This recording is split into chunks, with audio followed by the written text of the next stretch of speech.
জুলাই সনদে যে ঘোষণা দেওয়া হয়েছে অত্যন্ত দুঃখজনক বলতে হচ্ছে। অনেক ইসলামপন্থীরাও তারা বলছেন যে জুলাই সনদে এটার পক্ষে মতামত দেওয়ার জন্য বা এটার পক্ষে যে হ্যাঁ না ভোট হচ্ছে। আমাদের কথা হলো অবশ্যই আমরা হ্যাঁ ভোট দেব এই শর্তে যদি জুলাই সনদে আমাদের জাতিসত্তার পরিচয়কে কিন্তু যুক্ত করা হয়, আমাদের ইতিহাসকে যুক্ত করা হয়। যারা রক্ত দিবে তাদের চেতনা জুলাইয়ের সনদে থাকতে হবে অবশ্যই। নাম বলবেন জুলাই সনদ, কিন্তু জুলাই রক্তের সাথে গাদ্দারি হবে, সেটা কিন্তু এটা মেনে নেওয়া যায় না। তো সুতরাং এখানে যেই সংকটটা তৈরি হয়েছে, একটা রিপ্লেস হচ্ছে, এক অভিশপ্ত সিস্টেম থেকে বের হয়ে আর একটা নতুন অভিশপ্ত কিছু সিস্টেম এবং পরিভাষা আমাদের সামনে নিয়ে আসা হচ্ছে। আমি একটু উদাহরণ দিয়ে বললে জিনিসটা ক্লিয়ার হবে। যেমন ধরুন, সংস্কার প্রস্তাব বলা হয়েছে, জুলাই সনদে বলা হয়েছে যে ধর্মনিরপেক্ষবাদ, বাঙালি জাতীয়তাবাদ, সমাজতন্ত্রকে বাদ দেওয়া হবে। তো কি রিপ্লেস করা হবে? সাম্য, সামাজিক ন্যায় বিচার, মানবিক মর্যাদা। ওনারা সামনে যেই ডিফিনিশনটা দিয়ে থাকেন সেটা পশ্চিমা ডিফিনিশন, সেটা আমাদের জাতীয় যে চেতনার মূল্যবোধের সেই ডিফিনিশন এটা কিন্তু নয়।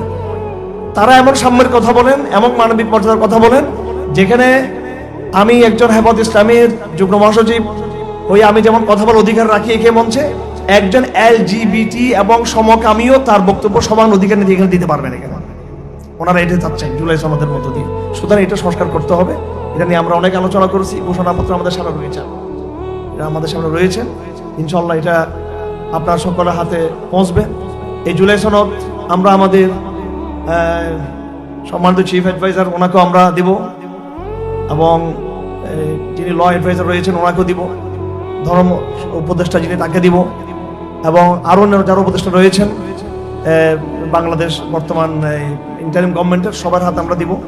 বাংলাদেশের গোয়েন্দা সংস্থা যারা রয়েছেন এখানে তারাও নিয়ে যাবেন, এটা সংগ্রহ করবেন এখান থেকে। আপনারা নিজের পরিচয়টা দিলে ভালো হয়। সরকারি প্রতিনিধিরা নিজের পরিচয় না দিয়ে পরিচয় দিবেন আমাদের সাথে, পরিচয় দিয়ে কথা বলবেন, তো আপনাদের সাথে সহযোগিতা সহজ হবে আমাদের জন্য। যাই হোক, এই ঘোষণাপত্রে আমরা প্রথম সংস্কার প্রস্তাব করেছি জুলাই সনদের যে ঘোষণাপত্র এটাকে সংস্কার করতে হবে, এবং সাংবিধানিক সংস্কারকে অবশ্যই এটা ত্বরান্বিত করতে হবে। আমরা 2 নম্বর আমরা যে প্রস্তাব করেছি ঘোষণাপত্রে, সেটা হলো আধিপত্যবাদের বিরুদ্ধে যে চ্যালেঞ্জ, সেক্ষেত্রে আমাদের নতুন কূটনৈতিক পুনর্গঠন লাগবে, যেখানে আধিপত্যবাদের সকল ধরনকে যেখানে প্রত্যাখ্যান করা হবে। এক আধিপত্যবাদকে মোকাবেলা করে আরেক আধিপত্যবাদের আশ্রয় নেওয়া যাবে না। 3 নম্বর সংস্কার প্রস্তাব আমরা দিয়েছি শিক্ষার ক্ষেত্রে, মৌলিক কিছু আমরা প্রস্তাব করেছি।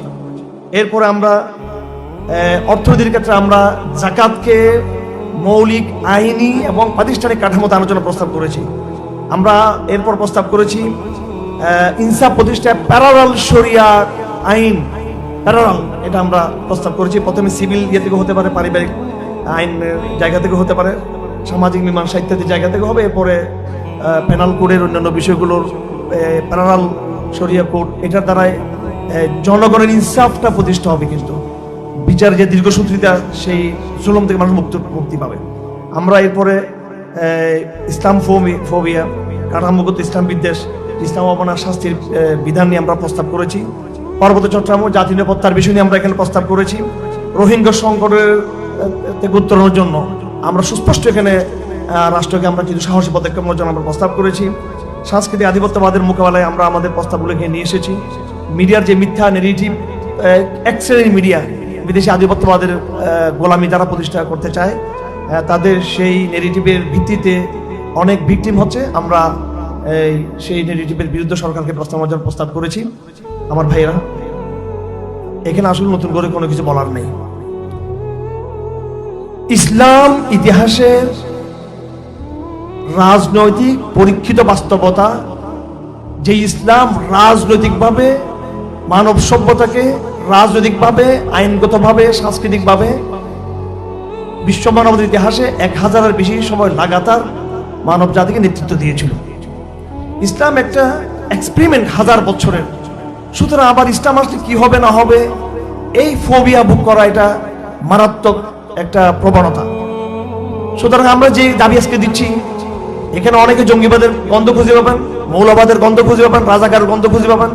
আমরা আগেই ক্লিয়ার করেছি যে আমরা এখানে কারো এজেন্ডা বাস্তবায়ন করতে আমরা আসিনি, আমরা নিরীহ জায়গা থেকে এসেছি। আমাদের শক্তির বড় দুটি জায়গা হলো উপরে আল্লাহ আর নিচে জনগণ, আলহামদুলিল্লাহ। এবং এই মহান আল্লাহর সাহায্য নিয়ে আর জনগণের এই ইমানের চেতনা নিয়ে বাংলাদেশে অবশ্যই বিপ্লবের ধারাবাহিকতা আমরা অব্যাহত রাখবো এবং চূড়ান্ত আরেকটা বিপ্লব হবে ইনশাআল্লাহ। কথা পরিষ্কার, আল জমিন যার আইন তার, জমিন যার আইন তার।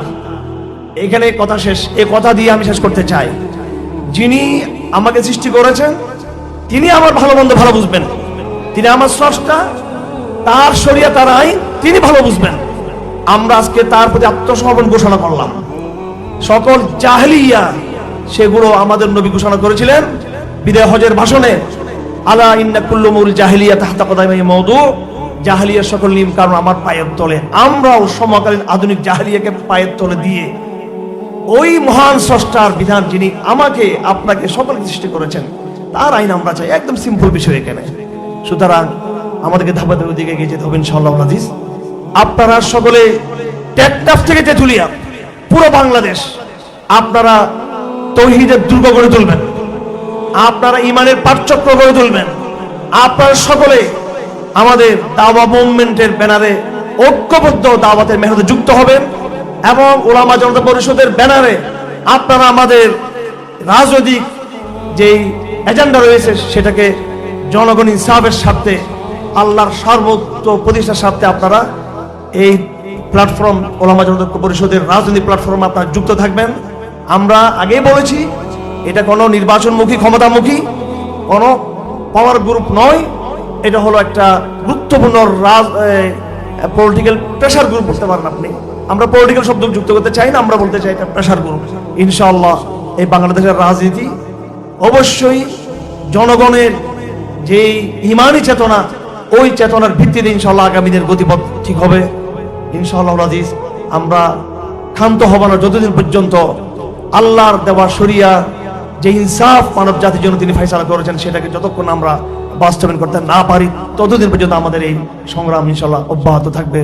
আমরা লক্ষ্য করেছি জাতির এই পুনর্গঠনের যে সুবর্ণ সুযোগ তৈরি হয়েছে অসংখ্য শহীদদের রক্তের উপরে, রক্তের বিনিময়ে, সেই সুযোগটা হাতছাড়া হচ্ছে আমাদের আদর্শিক দৈন্যের কারণে। আমরা উলামা জনতা পরিষদের পক্ষ থেকে আমরা একটা ঘোষণাপত্র তৈরি করেছি। এই ঘোষণাপত্রে আমরা আমাদের প্রস্তাবনা আমরা তুলে ধরেছি। সেই প্রস্তাবনাগুলোতে আমরা প্রথম প্রস্তাব করেছি সাংবিধানিক সংস্কার এবং জুলাই সনদের পুনর্বিন্যাস। জুলাই সনদের কপি এখানে রয়েছে। এই জুলাই সনদের